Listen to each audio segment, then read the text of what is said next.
information for you. At the end, we'll do a few bylaws and ask questions. And anytime you have a question, feel free to ask.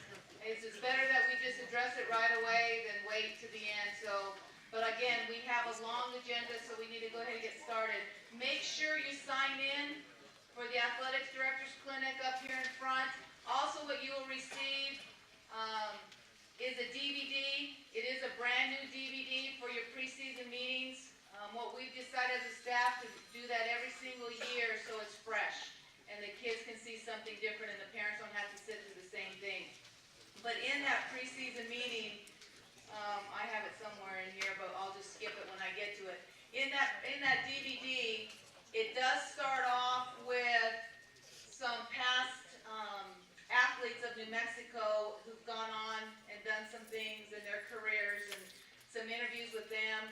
And then it switches to the Sportsmanship Initiative, Compete with Class, and at the end, there is the SB 137. So that will help you with parents with the new law. So the DVD is about 15 minutes long. It is, JP Murrieta is the one that's emceeing it, so it's, like I said, it's well done, it's professionally done. And we can get to that later.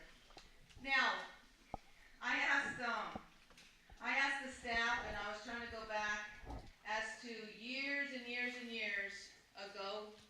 This is my 13th year. When I came on board, we had what they call back to school packet. And that was something it used to be where it was a binder that was handed to you in an AD's meeting, and it was information. And so we've always had to use the word back to school packet, and it's been on the website, and you'll click on back to school packet, and a lot of things are there for you as athletic directors. But what we were finding out that after back to school time, athletic directors were forgetting that a lot of information was under the back to school packet. And honestly, I was forgetting that the stuff was under back to school packet. So what we have done is we've changed that to AD's information guide, and you will see it. It will have everything that you need a lot of times. And the best way, however, on our website, on the top right-hand corner, is to use the search engine. So today, I was trying to find the school contracts, and I was going through the AD's list and everything. I couldn't find it, and Bill goes, well, if you use the search engine and just type in contracts, it'll come up right here. And I didn't think to use the search engine. So if you can use the search engine, you'll find anything you need on that website. So make sure you can use that. I'm going to go ahead and I'll be back up here, like I said, a few times, and I'm going to turn this over to Dusty, and he'll get started, of course, first off with football.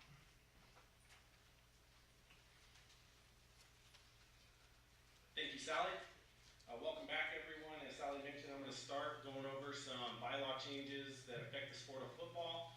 We have 5 that I'm going to bring about today. 2 of those went through the referendum process and passed membership vote.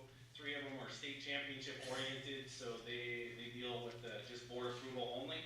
The first one, the biggest one really that I'm sure most of you have already heard, I've sent some information out on it. It is the new coach education requirement for football. New NMAA bylaw 7.15.1K states that football coaches must complete the USA Football Heads-Up certification course, and it is the responsibility of the school district to ensure that each coach has this certification, which is current for 4 years from the date of completion. And we do have a note that for 2016, this requirement is for head varsity coaches only, and then starting in 2017, it will be for all football coaches at the high school and middle school level. The course does consist of 4 modules, which are available through the NFHS at the NFHS Learn website. 3 of those modules are free. They are the concussion course, sudden cardiac arrest, and heat illness. The 4th course, the Heads Up football course through USA Football, that is a course you have to pay for. However, our board did approve for the NMAA to use the Opportunity Fund to take care of payment for this certification this year for head coaches and next year when we're utilizing it for all football coaches. The caveat on this is that in order to access the free version, you have to access it through the special link that I sent out to all football coaches back in June. Now, I've only had about 30 of 120 football coaches that have actually accepted that course, meaning there's a bunch of pending courses out there. If your football coach hasn't seen that or may have missed it, just have them contact me. That way I can resend that link, and that way they don't have to pay the fee to access that course. Dusty, Yes. you send that link to the head coaches, you didn't send it to the AD, It goes directly to the email address for the coach, not the AD. not the AD. I do get a copy of that email, so if you would like it sent to you as well, I can always forward that to the ADs as well. Thank you. Moving along, the next football bylaw change, and again, this one went through the referendum process, is post-game protocol for spectators. The new bylaw is that spectators cannot access the field at the conclusion of a football contest. The only exception to that would be in a state championship final, where after the awards presentations, we would go ahead and allow for spectators back down on the field if the host school allows for it. Some of you may know the 300-mile rule that we've used for many, many years, that if two schools were 300 or more miles apart and they met in the football playoffs, that game would automatically be played at 1 p.m. on Saturday. That has since changed. There is a new mileage threshold. If two schools are more than 250 miles apart one way, that game will automatically be played at 1 p.m. on Saturday. Note this is for the first round through the semis, because right now all championship games must be played on Saturday at 1 p.m. In the 8-man classification, we have increased the number of qualifiers from 8 to 12. Just the number of schools participating in 8-man now warrants 12 teams at that classification. And just a note that will extend the playoffs for 8-man football 1 week. The championship this year will be during Thanksgiving weekend, which is 1 week later than normal. And finally, we had one change to the definition of past history when determining the host site for football playoff games. And this only affects 6-man and 2A. This only affects the smallest classifications where there are less than 8 teams in a football playoff bracket. So the definition of past history for 6-man and 2A is now if two schools have met in the final round dating back to 1953. Okay, so for all the other classifications, it's staying the semifinal or final round, but for 6-man and 2A, it has been adjusted slightly just due to the nature of the bracket size. Any questions on football? Now to go over a few bylaw changes with the sport of baseball as well. The first one is with pitching regulations, and this is something that we just passed through the referendum process. It changed our current pitching regulation where you're only allowed 12 innings, or where you're allowed 12 innings in a 72-hour period. That was lowered to 10 innings in a 72-hour period. And then we also implemented a 120 max pitch for any single player during 1 day. We also added some recommendations for the number of days rest based on pitches thrown. They were only recommendations, but I have to tell you guys, we have to go back to the drawing board. Within the last month, the NMHS National Baseball Rules Committee has passed a national rule that will now require that we use a pitch count with days rest, not an innings count. So I've already been in communication with the Baseball Sports Specific Committee.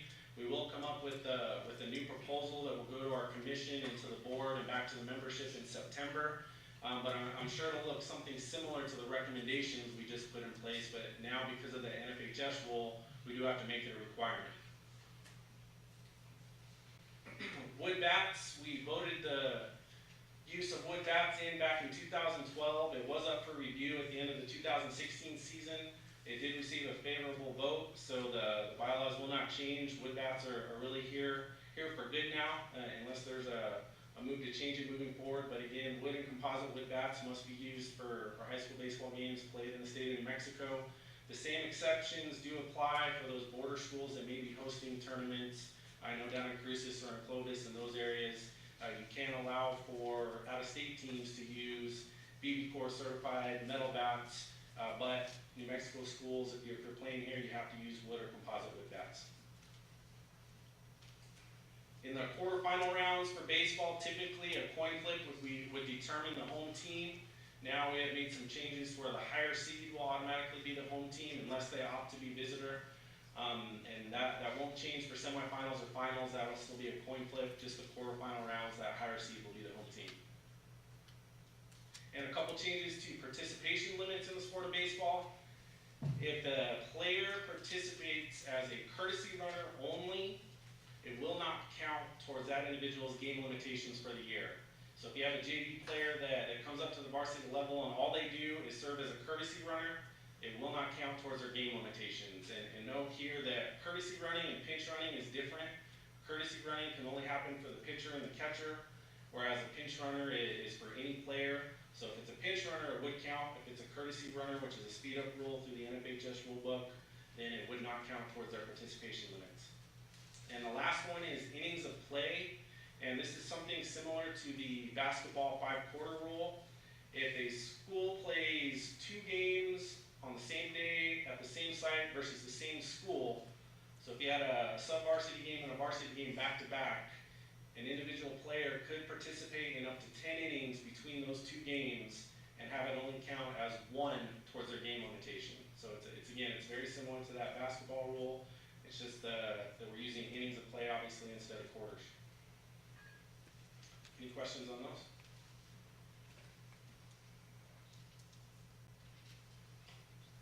And now I wanted to mention the Director's Cup.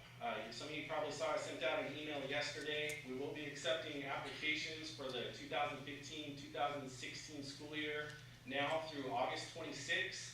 Please submit those to us as soon as you can. As I'm sure there's some new folks here in the room. This is given to the top school in each classification based on success in athletics, activities, and sportsmanship. So for 2015-16, we will be using the same formula as we did back in 14-15. There are points for athletic participation, success, activity participation, and success, and then also some compete with class points. If you do not have an ejection in a sports season, you get 100 points towards your Director's Cup application. The only caveat with this is that if you had an ejection in 2 or more sports seasons, you would be completely ineligible to apply for the Director's Cup. So if you had an ejection in the fall and in the spring, you could not apply for this Director's Cup. And again, those applications are due on August 26th. You can find the packet on our website or via that email I sent yesterday. And as you see on there, I do have a Subway logo. We're excited to announce we have a new partnership with Subway. They will be serving as the title sponsor of the Director's Cup, along with a number of our other events and scholarships that we give away and whatnot, but we thank Subway for their support. And also I wanted to bring up some changes for 2016-2017. Director's Cup is huge. Again, it awards really the top schools in each classification for everything we do in interscholastic athletics and activities. And because of that, we want to build some excitement for the Director's Cup. As you know, right now I'm asking for applications for the 15-16 school year, which finished a couple months ago. What we're going to do as an NMAA staff now is we're going to track this year long. We're going to try and provide updates after each season showing you exactly where your school stands when it comes to the Director's Cup. So I know right now you guys have to go in and submit an application, tabulate points. We're going to do that for you. The only thing that I ask is if you notice a mistake throughout the year, please let us know. We feel that the Director's Cup is a big deal, and we need to make it a bigger deal here in New Mexico because it really shows what we're all about on a daily basis for the kids in New Mexico. And there will be also some changes to the point system. As I mentioned in the past, these last couple of years, if you had an ejection in 2 sports seasons, you were automatically disqualified for the Director's Cup. That's still going to be the case if you have a coach ejection in 2 or more sports seasons, but here we are in education-based athletics. We want to try and give these kids a second chance, so to speak. So if you have a player that's ejected, that won't count towards that 2 or more sports seasons. What it'll do instead is you're going to lose 100 points off your Director's Cup total. So if you have a soccer player that's ejected in the fall and a baseball player that's a different kid that's ejected in the spring, you still potentially could be eligible for the Director's Cup as long as you didn't have coaches ejected in 2 or more seasons. Now, the only exception to that would be if you have a player that is ejected twice. If it's the same player that's ejected twice, we would look at that similarly as to how we do with coaches being ejected in 2 or more sports seasons. And we'll continue to send out information about the 15-16 Directors Cup, as well as the new criteria for the 16-17 Directors Cup. And again, we really appreciate the support of Subway being the sponsor of this. Are there any questions on that?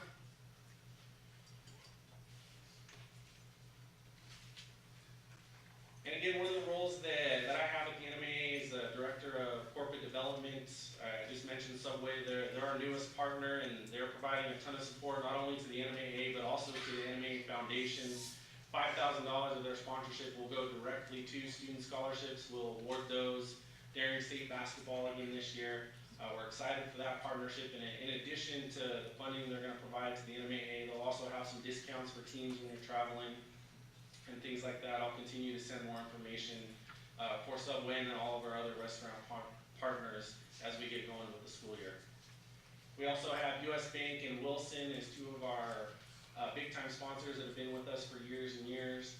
And the New Mexico National Guard, that's really a special partnership that we have because they're attached to the Compete with Class Sportsmanship Initiative. And they're actually providing even more funding to us this year because they see how great Compete with Class is and what it's doing for our state. And they really love being attached to that program. And then 2 other sponsors that I want to recognize, the NMHS Network. They broadcast all of our state championship events online. They also have what's called the School Broadcast Program, where they try and get kids, if your school's involved in this. If you are interested in that program, feel free to contact me and I can direct you to the right individuals. And lastly, a special thanks to Scott Cregan and Graphic Connection. They have some goodies over here on the left side of the room. They're giving out some t-shirts and whatnot from the state championships from the 15-16 school year. They'll again be out at our state championships this year, and we really appreciate the support that they give on a yearly basis. And lastly, just a reminder that the 2016 NMAA and NMADA Fall Leadership Conference will take place in October. The event this year is October 9th through 11th at the Marriott Pyramid Hotel here in Albuquerque, the same hotel it's been at the last few years. We will continue to send out information on this event. If you want to get going on hotel reservations, wait till the end of this week. I'm still working out the final details for the room block and whatnot. It's not quite set, but it should be done within the next couple days. So if you want to get going on those hotel reservations, that will take place October 9th through 11th. And now I'm going to turn it over to Commissioner of Officials, Dana Pappas. Thank you, Dusty. So this is not news. We need officials. We're extremely short in all sports right now. One of the things that we're facing, you got an email yesterday from Sally that talked about the shortage of football officials in our state, and that is certainly a continued issue. One of the problems that we're facing this year is the region that has been covering every other region is also short.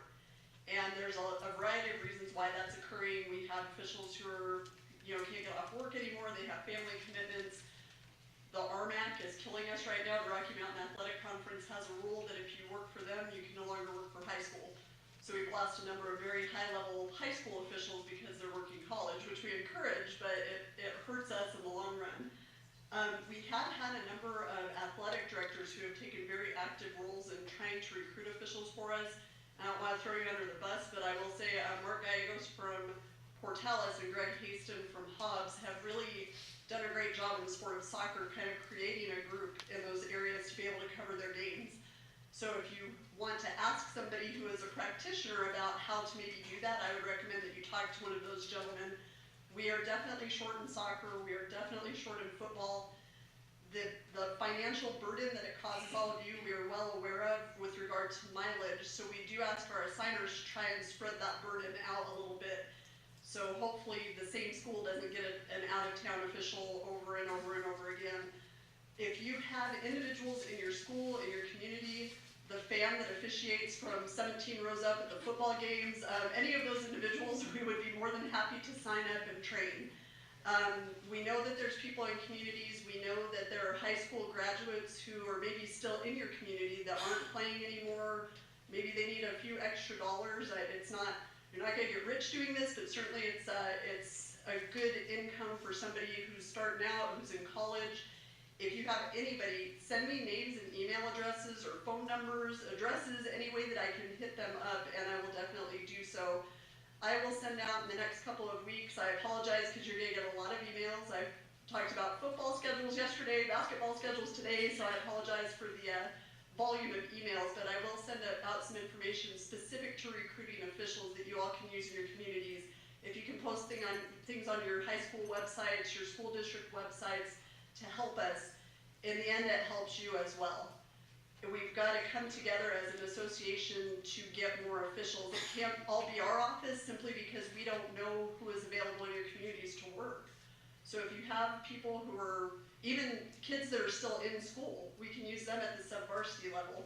It's a reduced registration rate, we can work with you on that, but that would help you at the middle school level so you don't have to pay mileage. So there's a lot of things we could do, we could be creative with some of that, but we're all ears if you have recommendations for us. One thing I do want to stress while I'm talking about recruitment is please make sure that officials at all levels are registered. I've gotten a couple of emails in the last several days about junior high officials not being registered. It's NMAA board policy that was passed in 2006 that requires that, and it's really a liability issue. When an official registers with our office, they receive a $1 million liability insurance policy through the National Federation. So we're trying to help cover everybody's collective you-know-what. So again, if you have any questions, feel free to give me a call or shoot me an email, and I'll send more information out to all of you about recruitment. So thank you for your help. And now I'll turn it back to Sally.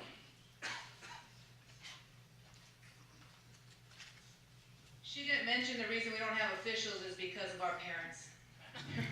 Honestly, and here it is, I was putting compete with class, and we need to do a better job with parents and adults and coaches. That's where the issue is. I spoke this summer at our national meeting on compete with class, and a lot of state associations are jumping on the bandwagon, and this is probably going to be going nationwide to some states, which is pretty cool because it was born in New Mexico educators who put this together. So I think that's pretty neat. We have to continue to work at it. We need to use the words. We need to talk to parents over and over. And I know athletic directors, a lot of it is political. It could be a board member. It could be somebody's husband or wife or somebody, but we have to do a better job. And that is why we are losing officials. A lot of times, that is why we're losing coaches. So if you need help in that area, let me know. I would be glad to go out there. Scott Owen, Tyler, any of us would be glad to go out there and speak, Chris Kedge, on compete with class to your parents. And a lot of times we focus on the kids, but I'm asking you this year to please focus on the parents on this. We have a classification alignment committee, and I've talked to you about this before. At the last fall conference, we were going to put the committee together. We have a committee. The committee is made up about 12 athletic directors from throughout the state, large and small schools. We will be meeting tomorrow for the committee. We'll be meeting tomorrow. But our plans are to meet tomorrow again. This will be the third time we've met. However, in between the time we've met, we've been exchanging emails back and forth as to what we've been talking about. And then we'll meet once again, and by the fall conference, we're going to sit and break you guys down in classifications to talk about what we're thinking about for classification and alignment. It's an interesting process. A lot of people in the room, and I know a lot of people, you guys feel the same way, some of you, because I've heard from you, and we've taken some polls and some surveys. We sat there and talked about, let's cut down classes to 5 classes, 6 is too many, and then we start talking about the political ramifications of that, and it just, what we came down to after all these meetings is we're focusing on 2 things. Number 1 is class time, and number 2 is travel and cost.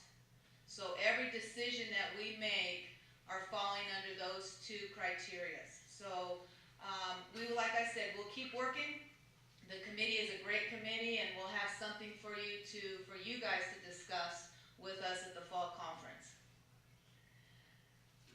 In the classification committee meeting, they asked me, I think it was probably the first meeting, and I've talked about this before, is that we need a seating and selection video. In other words, we need a video out there so that athletic directors, coaches, parents can understand how we do seating and selection. And so it is there, it is on your website, it is under the quick links, NMAA quick links, and you can find it there. And basically what it is me speaking, and I have broken down two different types. I broke down one, how we compared two teams, and the one I used was 6A football, and I compared Cleveland with Oñate, and that was a real life thing this year. And then I also showed in that video how we break ties in seating and selection. And so it's all self-explanatory. You'll see it actually turned out pretty good. And so one thing that you will get from this video is seating and selection. There is no staff input in seating and selection. We can't sit there and say we like this team, we don't like this team. Everything is data driven. There, like I said, we compare, it's all numerical. So I suggest you see that. Your coaches will probably need to see that. And if you have a parent complaint, you need to see that. But if you would, anytime you have a complaint about seating and selection, they can call us, because everything, we can break it down how one team was seated above the other. So it's a really good video. I talked to you about preseason meetings. You picked those up today. And coaching licensure. Send out an email on coaching licensure and the change. Don't panic. Some of you started panicking right away. We're not saying, the PED is not saying all your coaches have to be first aid, get the first aid course right now. The ones you need to focus in on, if you have brand new coaches that are getting their coaching licensure for the first time, they have to do the fundamentals of coaching course and first aid. The ones that have a license right now, you don't need to worry about them. They're good to go. The time that they will take the first aid course is when they're changing levels. If they're renewing their coaching license and going from level 1 to level 2, they will have to take the first aid course at that time. So it's a drawn out process, 2-3 years before they'll have to take the course. The only course that they are accepting is the NFHS Learn First Aid course. So what we get a lot is, well, I have first aid from Red Cross, I have CPR, that they're not accepting that course from the PED. They're staying consistent with one course. Okay. Any questions on that?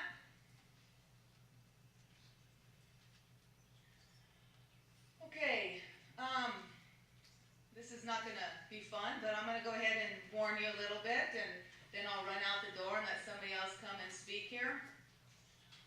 We went to the Fair Labor Standards Act. I don't know if anybody's ever heard of this or not, and you probably haven't. My suggestion is that you get with your business managers and you get with your superintendents and you have a conversation about this.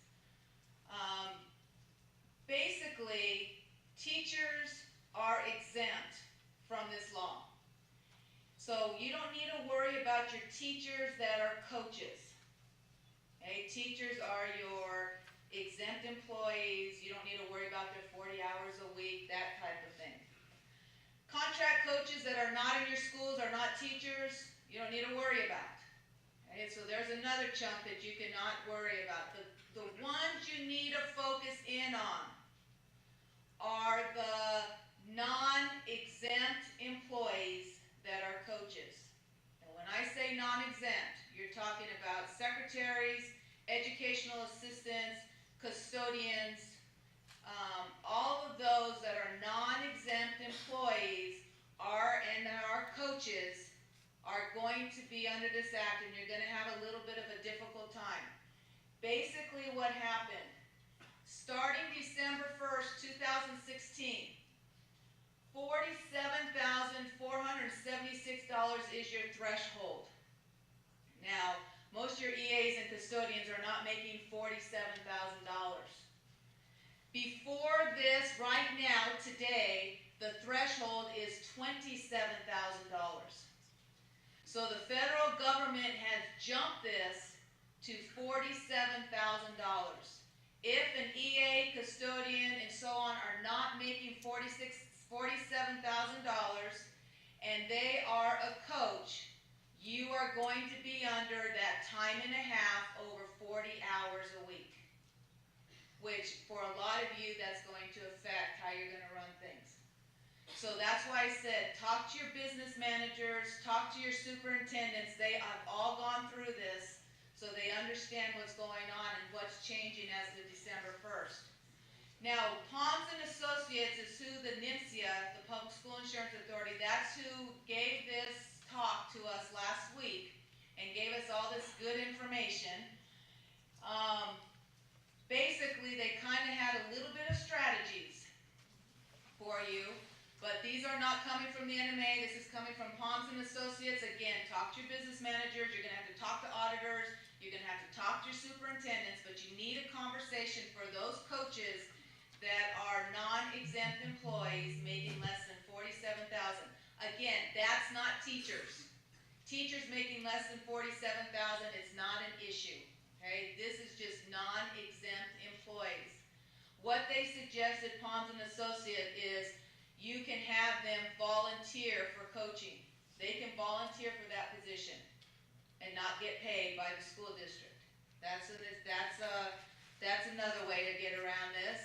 The other way that they told us is, and Sherry and I are kind of shaking our heads because we deal with officials with this a little bit, and this one scares me that they say it, I'm just warning you here, is they talked about having a W-2, you get a W-2 because you guys are, employees of a district, they get a W-2, but then you give them a 1099, they're independent contractors for their coaching. So it's two separate things. And so I'm just giving you what they said, that's not my suggestion, just you guys gotta make that determination. So it's something, December 1st, 2016 is when this new law changes. So you have a little bit of time, but make sure you, again, communicate with the powers that be that run all of this in your district.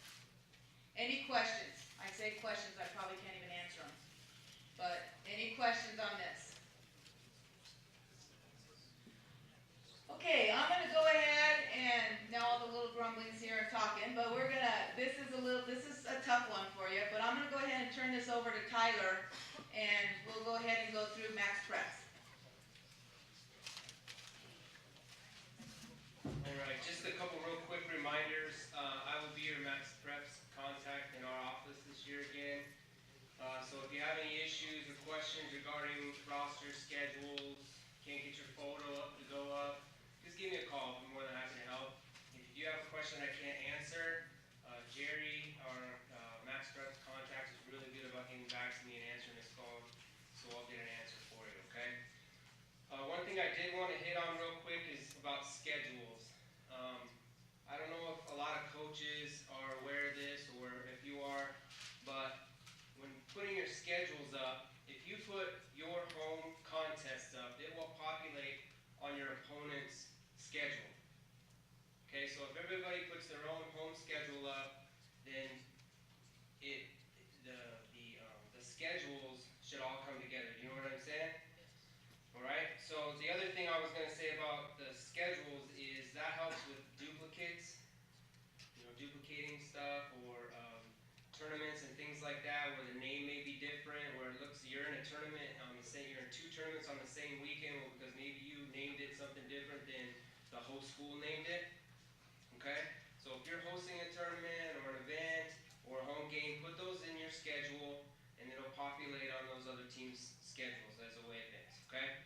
The other thing is, I know that there's an option to email in your roster or your schedule, or email your photo to Max Preps. Okay, a lot of times that doesn't happen very quickly. So my suggestion is to go ahead and put those in yourself. It's going to happen a lot faster. All right. Scores with Max Preps. Last year, as a state, we were in the top 3% in the nation in inputting our scores in a timely fashion according to Max Preps. So I want to say thank you to you guys and your coaches for that. One thing I did find out at our national conference this year was they have this Max Preps Coaches app. It's a free app, and that will allow you to go on there and put a score in a lot quicker from your phone. I know I've tried to put put scores in from my phone, just going through the actual website. It's kind of a pain. I did try this app and it works really, really well, so I encourage you to share this with your coaches, and I'll be in contact with your coaches about that as well. Any questions on that? Feature stories. Okay, again this year we're going to be writing feature stories on kids around the state in both sports and activities. So if you have somebody you think was deserving for us to write a feature story on, please email me and let me know. I'll be more than happy to do that. And we'll get something set up. I'll be on the road again. I know a lot of you saw me during the spring. I'll be on the road again throughout the year. If I do come to your school to visit and just check things out, I probably will more than likely ask you for a student athlete or a student in activities to talk to you to write a feature story. So just so you're aware of that. And then lastly, I just wanted to kind of explain how we do these feature stories.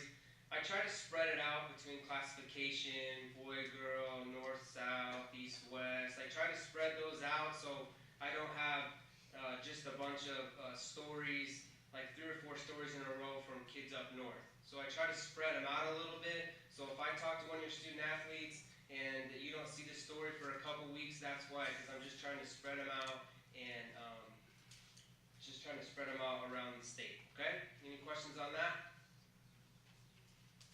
All right, now I'm going to go ahead and turn it over to Scott Owen. Thanks.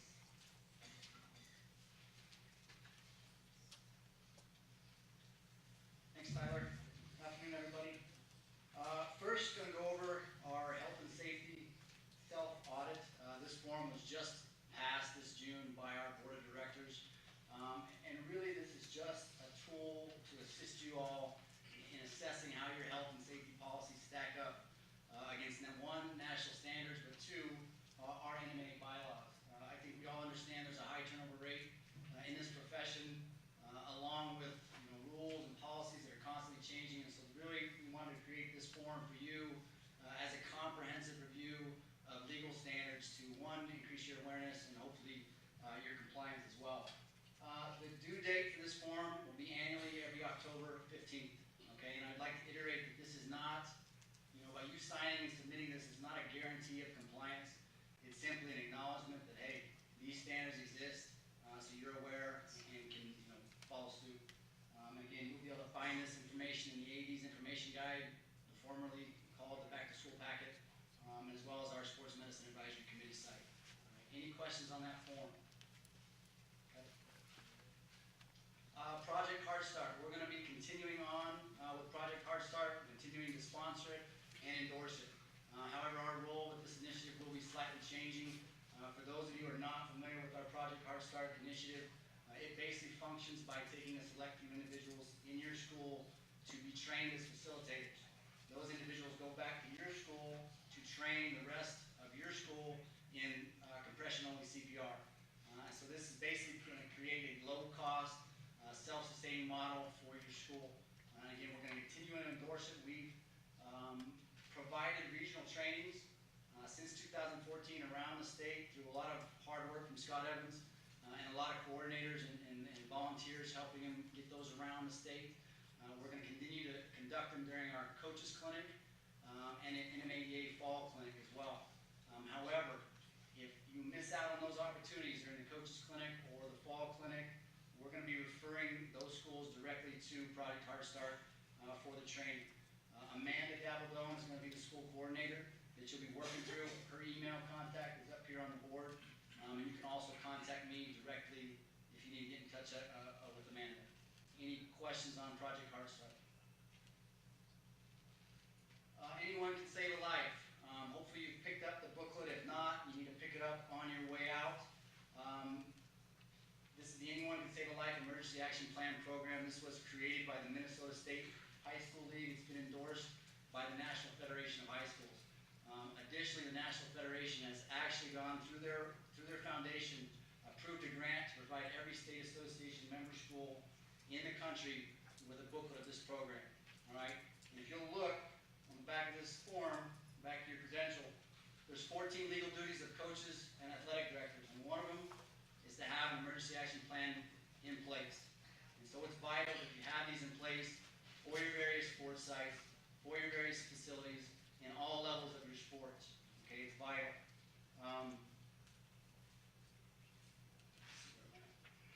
I think you'll find out this booklet is very intuitive. It's pretty easy to follow. You basically function by having the coaches and the student athletes put this in place, and that creates that comprehensive coverage you need. We're going to have additional information on our website, as well as strategy to implement in your schools this program. I know a lot of you may have EAPs in place, but if you don't, we really recommend this as a pretty quick guide to create effective EAPs in your schools. Any questions on the Anyone Can Save a Life Emergency Action Plan program? Concussion management. There's been a little bit of change with regards to legislation. Not a ton. Obviously, we've extended the sit-out period for any of those athletes that are experiencing concussion-like symptoms. We've also extended it to broaden the scope of the law to our non-scholastic groups that are using your school district facilities. There's not a ton that'll be changing as far as what you need to be overseeing. There's still 4 requirements you're going to need to follow. All of your coaches are going to need to be certified. They're going to go online, take the NMHS Concussion Sports online course. That's a free 15, 20-minute course. They need to have that filled out, submitted to you, that certificate. They're also going to need to make sure they fill out and submit the NMAA coach fact sheet. Have that signed, filled out, submitted to you. The parents and the student athletes will also have their own form that they need to sign and submit to you as well. And then the last thing is just making sure you're following the state statute. Okay? There's basically 3 criteria to make sure you're following. Any signs or symptoms, those athletes need to be removed from play. So it's not a diagnosis. If your coaches see signs, see symptoms, remove that athlete from play. They may not return to play for a minimum of 240 hours. This has changed in the legislation. It went from 7 days to 240 hours. Basically 10 days, 240 hours. And then again, those athletes may not be returned to play until they've got a release from an appropriate medical professional and they are symptom-free. Okay, so those are your standards. The non-scholastic groups that are using your school district facilities, that's another new part of this legislation. They're going to have to certify that they're going to follow state statute. Okay, so if they're using your school district facilities, they're going to have to certify. We've provided this form right here on the side. Basically, that's a certification form. You provide to those entities, they sign it, they fill it out, and they are now certifying that they will follow state statute. Maybe a good idea to add it to your facility usage agreements. All right. And again, all of this information can be found on our SPAC site under concussion management. All of these forms are here. Any questions on the new legislation? Any of the requirements for your school or your coaches? All right. Yeah, I got a question. So if a kid takes this to a judge, are we going to have that issue again? Like the Cleveland issue, when the kid takes it to the judge and the judge rules the kid can play. At that point, that's out of your hands. That's in the courts. That's in the court's hands. And this is all we can do is follow state statute. You guys follow, and at that point, Wilson, it's out of our hands. It's in the court's hands. I appreciate it. Thank you for that.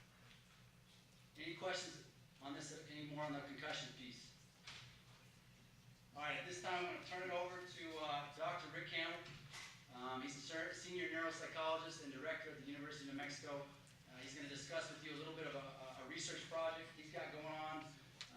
Needs a little assistance from you trying to track the concussion incident rates in our state, in our high schools. So I'm going to turn it over to Rick real quick.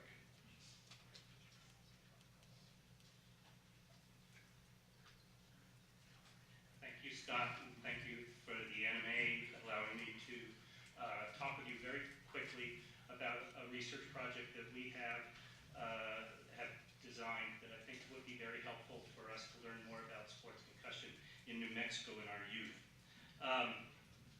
It's not surprising to anybody, I don't think, that there's been a lot of increased concern about sports concussion in our youth. There's recent data that suggests that the increase in concussions has doubled over the last 7 years. The latest national estimates suggest between 1.1 and 1.9 million youth sustain a concussion every year. And this is part of the project that we're looking at. The national estimates are based on data that does not include New The RIOS, that's an online surveillance injuries surveillance reporting system, does not include New Mexico schools. The CDC estimates include hospital data that does not include New Mexico hospitals at all. So we really feel it's important to learn about this sports concussion in youth in New Mexico. We're a group of people, investigators at UNM, who've done research looking at epidemiology of sports concussion, as well as neuroimaging of concussion and neuropsychological outcome. And we, a couple of years ago, did a study looking at sports concussion in high school student athletes. Many of you participated in that, and we're very grateful for that.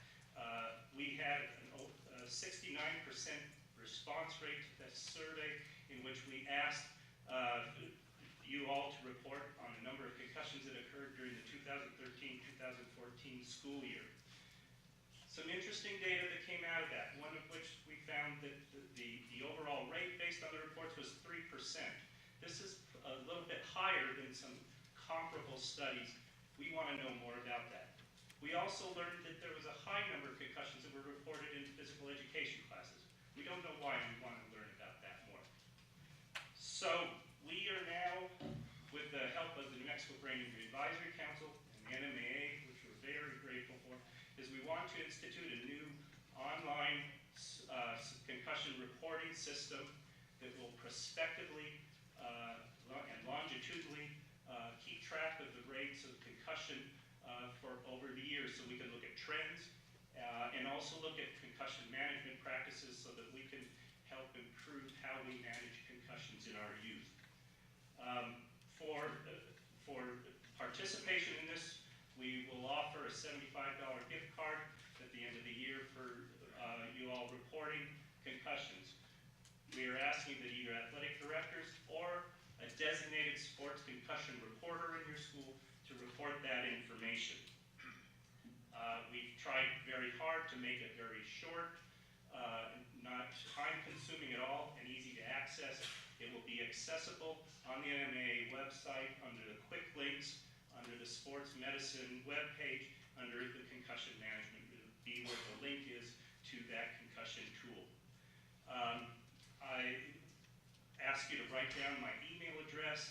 It's rcampbell, C-A-M-P-B-E-L-L, like the soup, @salud, SALUD.UNM.edu. If you have any questions about that, or you can touch base with Scott Owen, who will also be helpful in guiding you through that. We really would like your participation.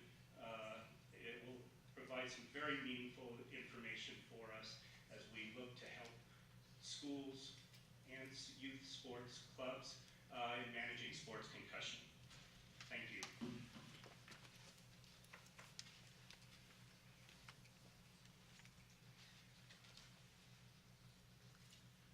And folks, we understand, there's a lot of things on your plate day to day, and we didn't want to inundate you with more things to do. That's another thing I have to do.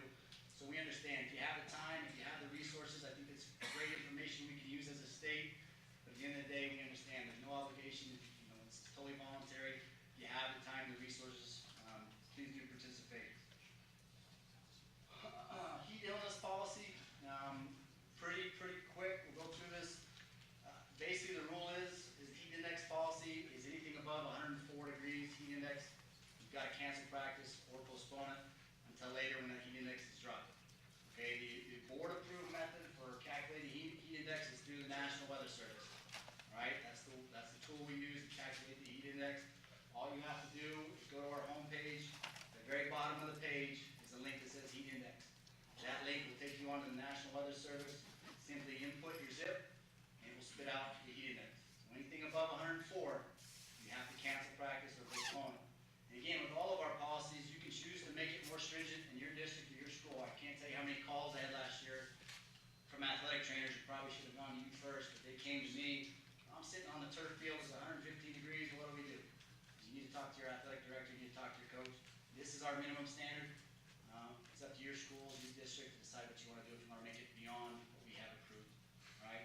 And just a little tidbit, making sure you know if you ever do have an athlete that's suspected of heat illness, heat stroke, you need to put them in an ice bath and get that core temperature down until the EMS arrives and can transport them. Okay, any questions on the heat index policy?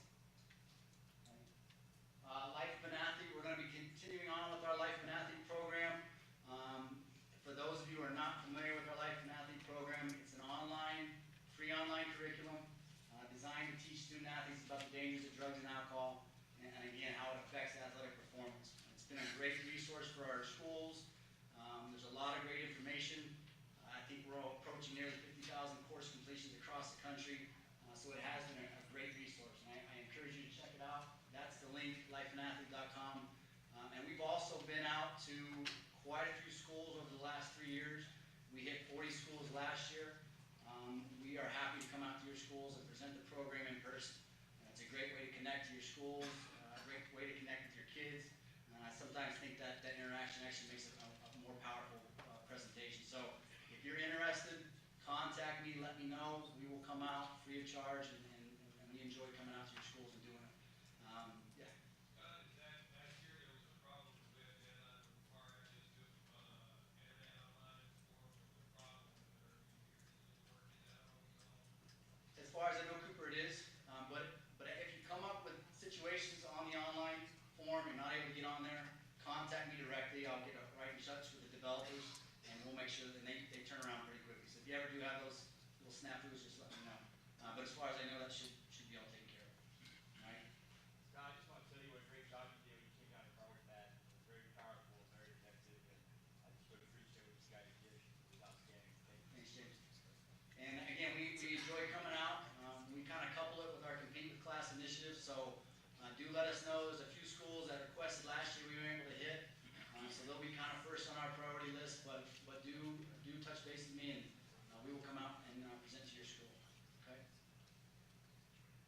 Just some quick softball wrestling updates.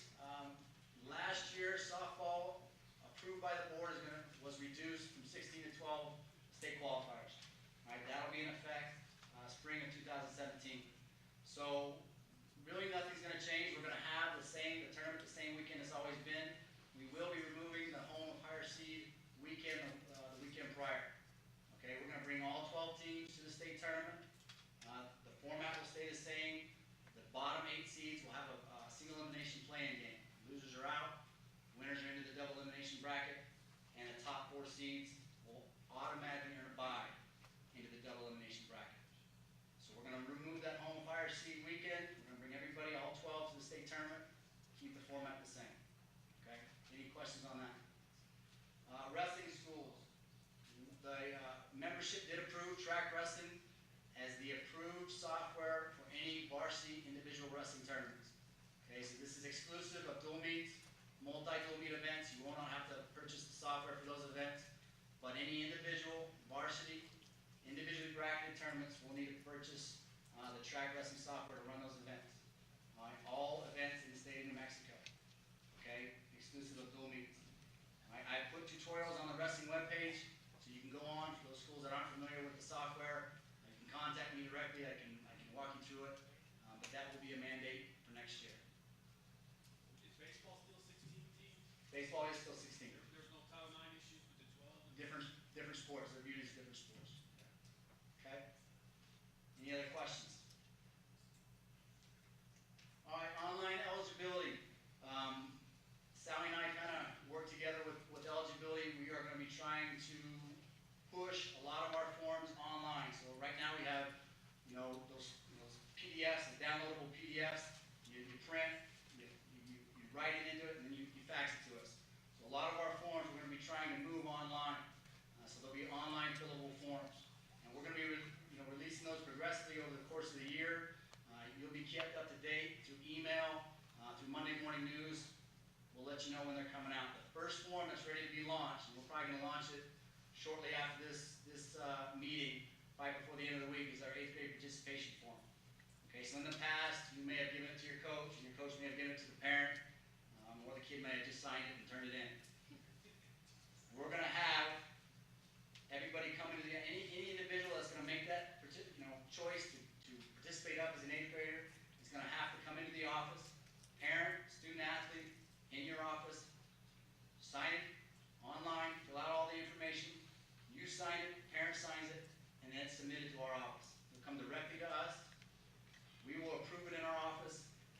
response through email with the approval letter attached, our letterhead document. So you will get the notification that this has been approved. You'll have a letterhead document attached via PDF, and that's how we're going to be functioning. Okay, so that's going to be our first form that we're going to launch. Again, more will come later. Any questions on that 8th grade participation form? So again, no more hard copies of the form. It's all going to be online. Any questions at all? Yep, it's AD parent. That's it. Try to make it a little more simplified because really that's who's dealing with it. Any other questions on that 8th grade form? All right. The other form we're going to be trying to put online is our online eligibility petition. So again, the petition form that Sally's going to go over here in just a second is all going to be automated online. We've got about 5 or 6 schools that have been gracious to help me pilot this throughout the first semester, and we're going to see how it goes. The process is going to be very similar to how it works now, except it's going to be automated. There won't be hard copies being faxed between schools. The receiving schools will start the petition. They'll upload all necessary documents. They'll send it via email to the former school. So that'll be critical, is they're going to typically send it to the former school's AD. So they're going to provide an email address. That former school will receive the notification. They're going to have a link. They're going to click on that link. It's going to pull up the Form C, is what we use right now. It's going to basically be the same form. They will not have access to any of the Form A information, just the Form C. Fill it out. They'll fill out that information. They'll go back to the receiving school. They'll attach any necessary documents, and then they're going to send it to us for final approval. So a lot of you, we've got about 6 schools that'll be piloting it. They're going to be sending you a lot of these, and you need to go ahead and fill out that information. You're going to get email notifications saying school X needs your participation. Follow the link, fill out the information, send it back to the former school. We'll see how it works for the first semester. Those schools will help me hopefully figure out some of the areas we need to fix, and we'll decide if it's something we need to go through in the future. So do keep your eye out. We've got the 5 or 6 schools that will do it, but they will be sending you those Form Cs via email that you'll need to fill out and send back. All right. Any questions on anything online or anybody else? All right. Thank you. I'm going to turn it back over to Sally.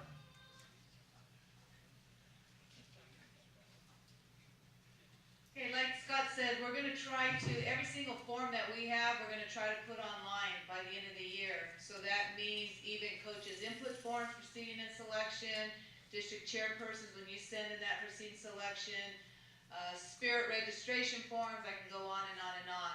We're trying to be a little bit better techie, and then we'll get rid of the paper. And we think it'll be a lot easier once we start working out the bugs. We think it'll be a lot easier for you.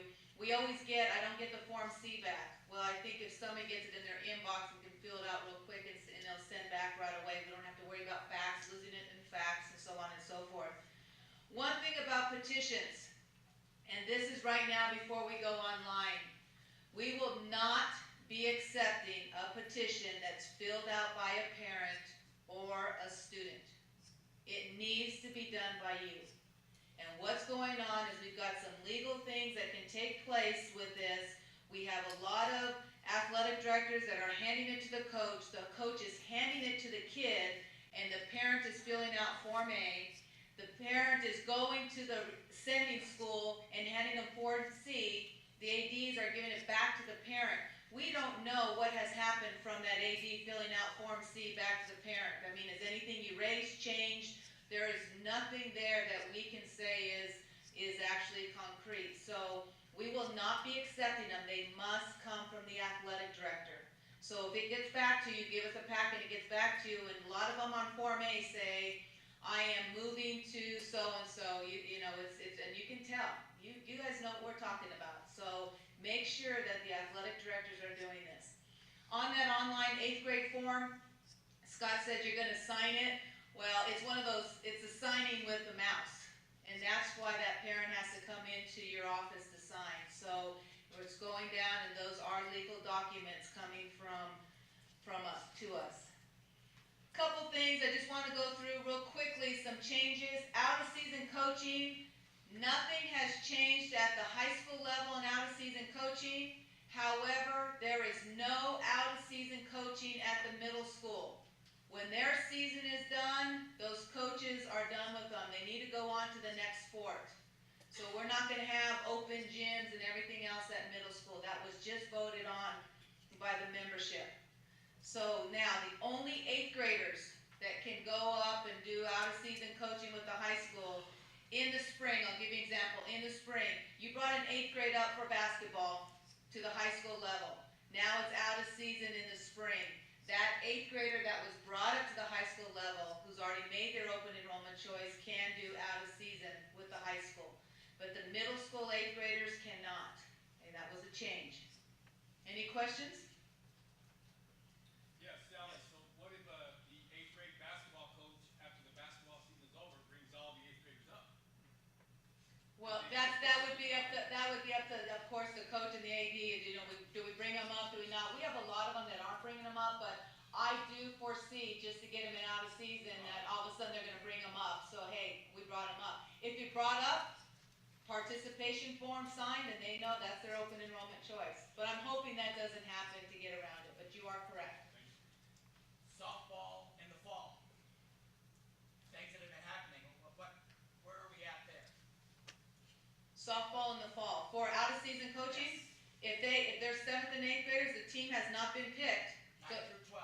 9 through 12 can do softball as out-of-season in the fall. Against, Oh, yes. that. We have put in there that they cannot scrimmage in out-of-season, they cannot scrimmage another team and say it's like open field or whatever. They cannot be with another team. That's what you're asking, correct? So softball was doing that, wrestling was doing it, all of Scott Owen sports were doing it. So they cannot scrimmage and practice 7.5 hours together. Any others? Okay, parent to parent.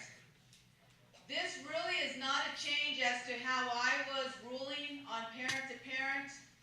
However, we will not be utilizing parent to parent if the parent lives in the same school district or adjoining school districts.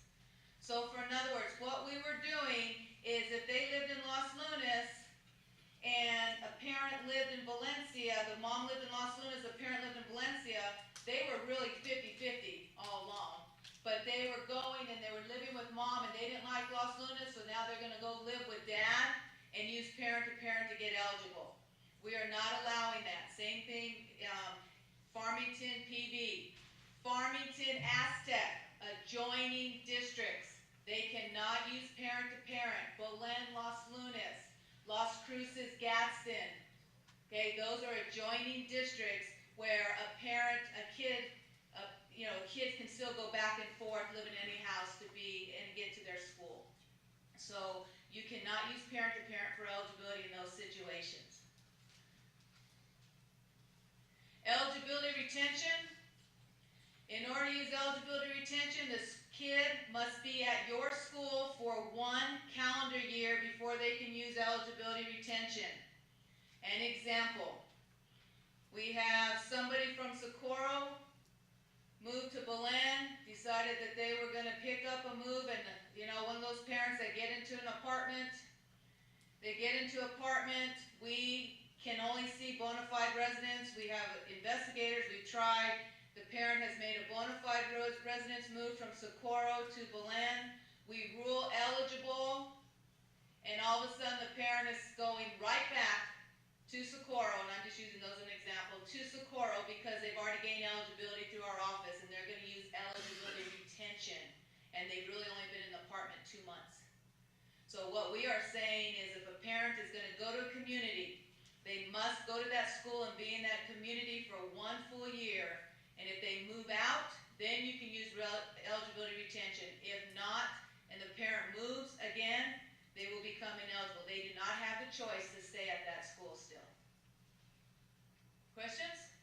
Yes? So would that have to be petitioned? If the kid's been there for 2 years and the family moved and they want to stay at the school? No. Eligibility retention is on you. Okay. Any other questions? Did not participate. We used to have some restrictions on did not participate. We've removed all the restrictions one school to the other. And so in order to use did not participate though, they must have been academically eligible at the previous school to be able to use did not participate. Our restrictions used to be coming out of a boarding school, they could not use did not participate. So in other words, some people would leave NME, never played sports at NME, go back to another school, and we weren't giving them eligibility. Well, if they did not play the sport at NME, they could now be eligible at the new school. The other one that we were doing, we were not letting 8th and 9th graders use did not participate. However, now that has gone away, they can use it, but again, did not participate can only be used once in a high school career.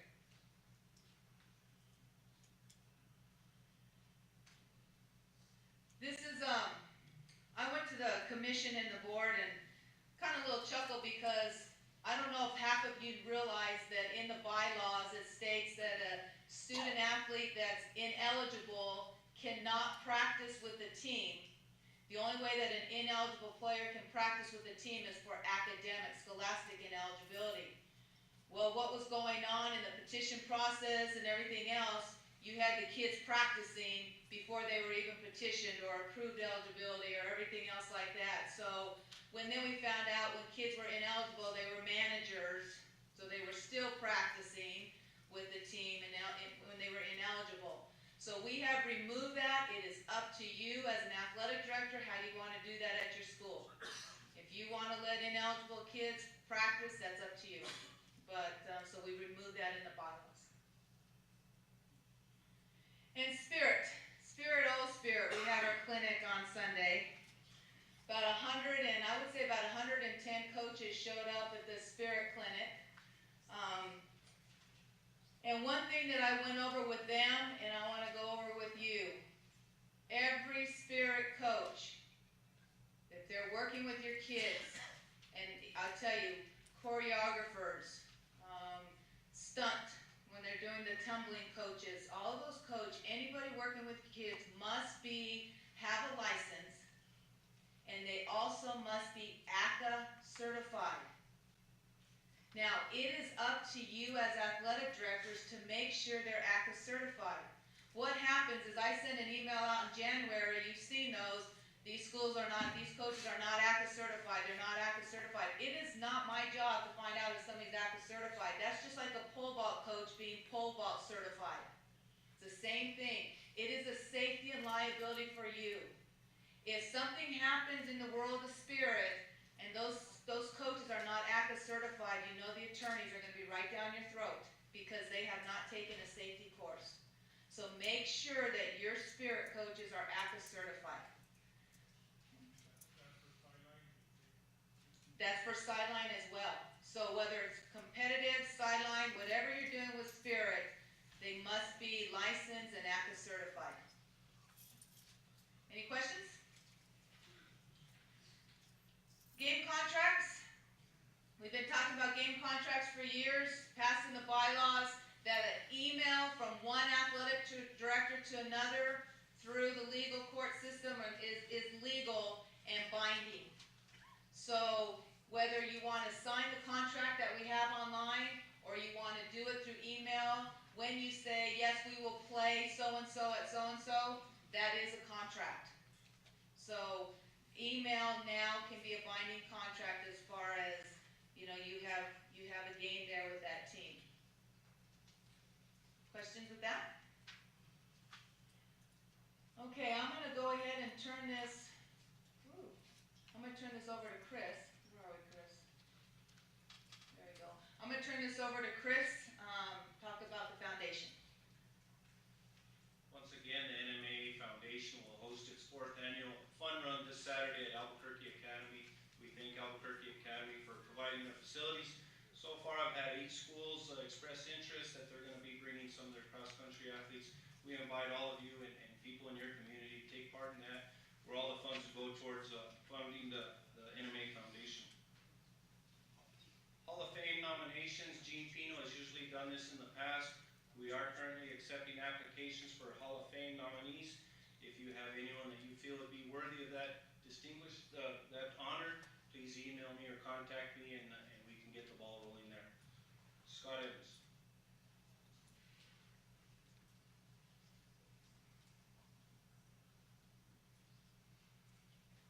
My, you all are a handsome-looking group. I just want to remind folks, after the conclusion of this meeting, we'll take a short break so you can make sure you signed in, get all your goodies. There are restrooms behind us, so we'll kind of take a few minutes to reorganize and get set again. We'd like to encourage you to attend our general meeting. The NMAA is a strong organization with great leadership. We have benefits and programs for our members, for your students of members in their schools. We have strong and positive relationship with the NMAA, and believe it or not, even with some of the people at NMPED, because we work with them on some things. Also, during our business meeting, it'll be short. We'll have a changeover of officers, present a little bit of information on benefits and programs, and we'll have some door prizes as well. Sally Marcus. We'll see. Okay, stop. This is Mr. Teco over here. I'll just get to the last one real quick. It's real quick here, little things, just wanted you to be aware that we do have one board position open. It is large area D position. If you don't know where large area D, I would suggest you look on the website as to what schools fall in there. We're taking nominations. The schools that are listed in that area are the ones who can nominate. So we'll take nominations, and then we will start, after we get the nominations, go out for a vote. This was a position by Gene Parson at West Las Vegas, and I believe this goes all the way from the west area all the way down to Los Lunas area, Belen area. So look to see what schools on there. So we have one board position open. And last but not least, and I wish this was a little bit bigger, but you'll have this, we'll put this online. I will be starting those fall regional meetings that I did last year. These are the sites. The regional meetings this year will be with CES. We did that a couple of years ago where CES was there, and then we kind of piggybacked with them. So these are the sites and the dates that'll be out in your area, and it's a great time for you and I just to sit down with a small group, and it's just a very informal setting where we talk about issues. I listen to you. A lot of times we talk about officials, but hopefully we'll be better at that, and I will be around the area. Now on September 20th, we will have one in the Albuquerque area. That's not linked to CES. And then our rookie ADs meeting is on August 17th at the NMAA office. For rookie, we have a lot of turnover. Every year we probably have about 30% of our athletic directors, and I think this year might be a little bit more turnover. But this is a meeting where we break down everything for you. And just to help you, we'll get you a mentor to make sure that you guys are feeling comfortable with what you're doing. Any questions before we wrap up? I'd like to thank you for everything you guys do, and looking forward to a great year. Thanks a lot.